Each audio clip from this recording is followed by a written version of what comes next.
This time on KEI Fabrication. Hide all the women and children.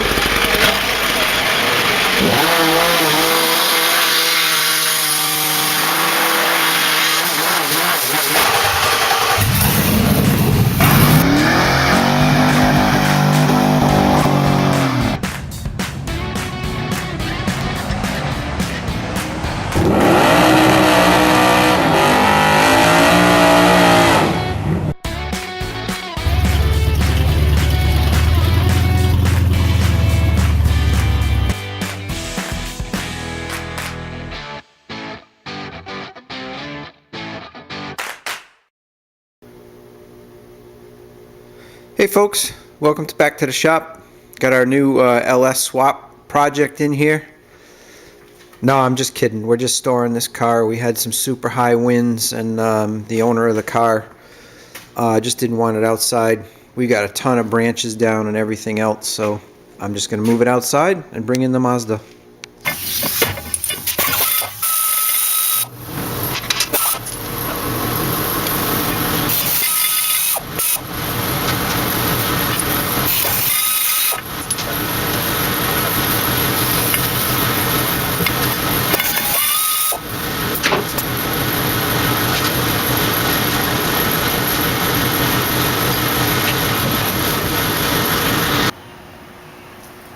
Oh, there's the Mazda rear. I took it out like I was going to put it back in. So if I can't get a drive shaft made in time or something else goes wrong, I can still put it back in and drive the truck. I hope that's not the case. The goal this week was to get this 8.8 in and drivable. Hey folks. As you saw, I got the Mazda rear out. The 8.8 is swinging from my helper, and I'm going to move the transmission jack over and get it in. I'm struggling a little bit with this lift and the hoist because I can't put it in from the other side because of the gas tank, and there's just not enough clearance to work it in from over there, so we got to come in from the driver's side. So here we go.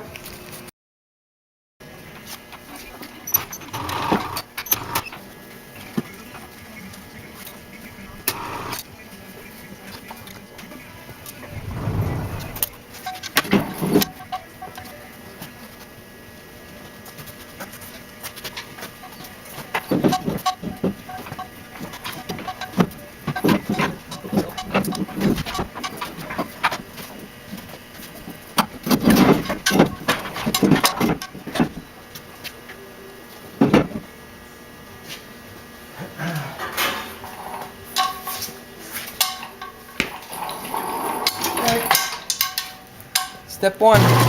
Hey folks, what I got going on here is I'm making up some bushings to go over the center pin on the leaf spring and the ID of these spring pads.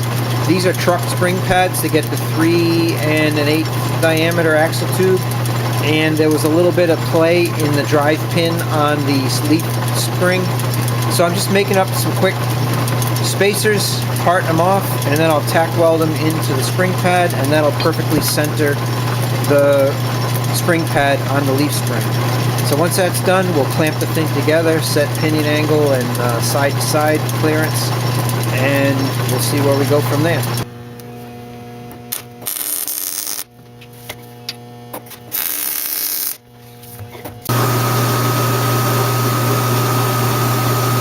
Alright folks, what we got going on here is I'm using the stock Mazda B2200 spring pads because they have the correct shock mounts on them.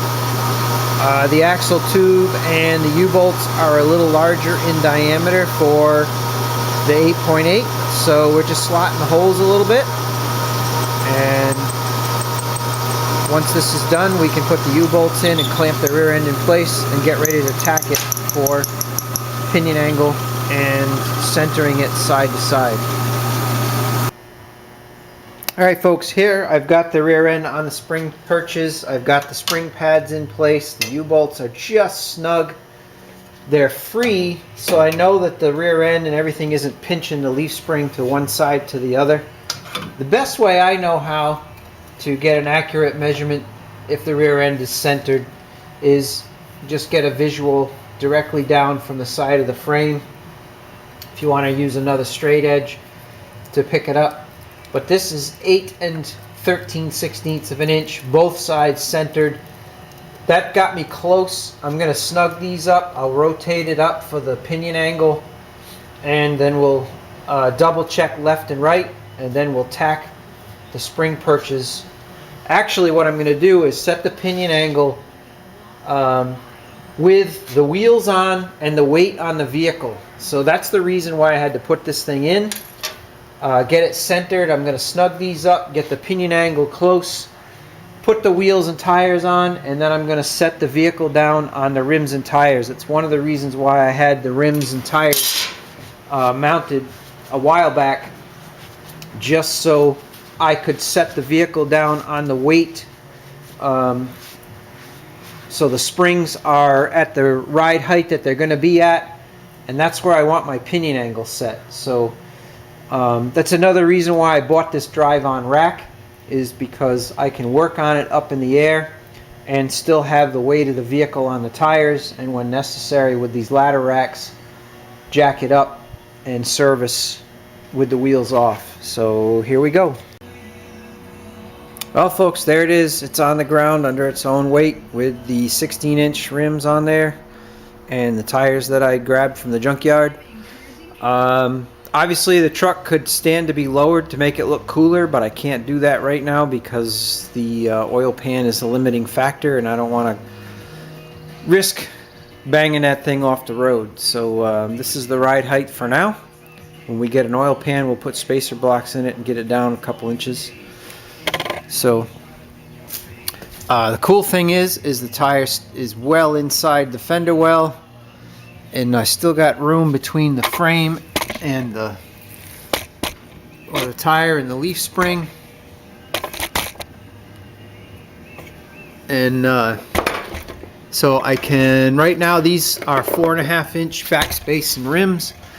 I can go to like a 4-inch backspacing and a wider tire. I don't think the SN95 rims will fit on here, but anyway, there's the rear end. I'm getting ready to set the pinion angle now and tack those spring perches in place, and then I need to take the rear end out and I'll weld up the axle tubes to the cast housing. I'm going to put the back brace on and weld up the spring perches. So that's going to take up the rest of the day, and probably another whole day tomorrow. Hey folks, I am in the middle of setting pinion angle, and there's a bunch of cool things that happened as a result of putting this 8.8 rear in.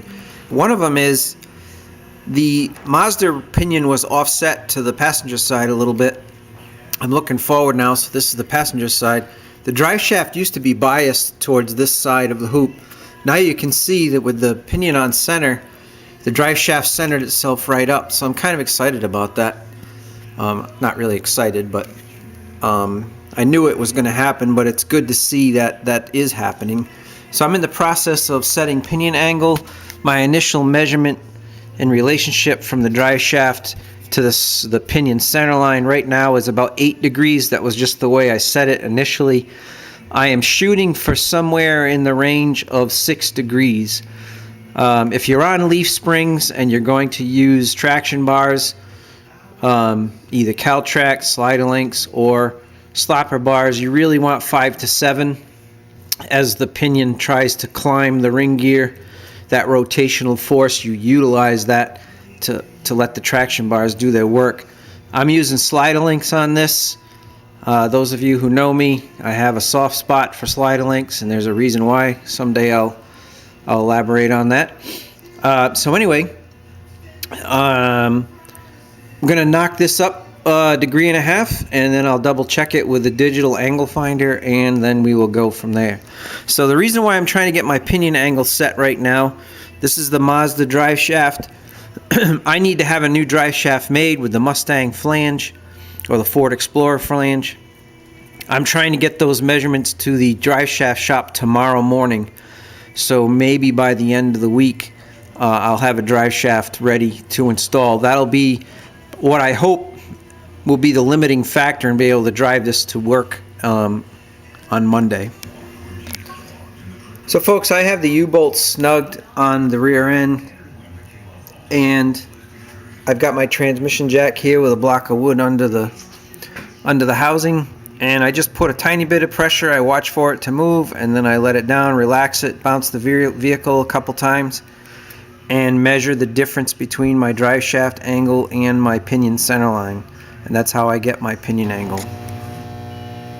Hey folks, I'm getting ready to tack this thing in place. The pinion angle is set at 6.5 degrees down, and I've checked the alignment from left to right, both from the axle flange to the frame. I've checked it to the fender lip on both sides, and I'm very, very happy with the position. I've clamped the U-bolts down, and now I'm just going to throw some tacks on the spring perch to keep it from moving around. And then what I'm going to do is put the tires back on, and we are going to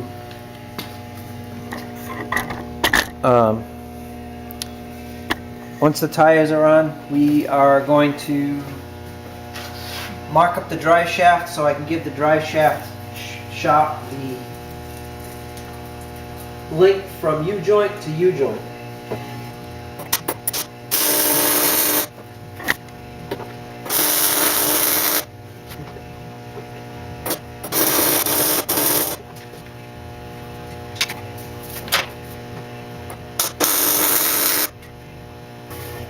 Alright, we'll go do the other side. Next time on KEI Fabrication.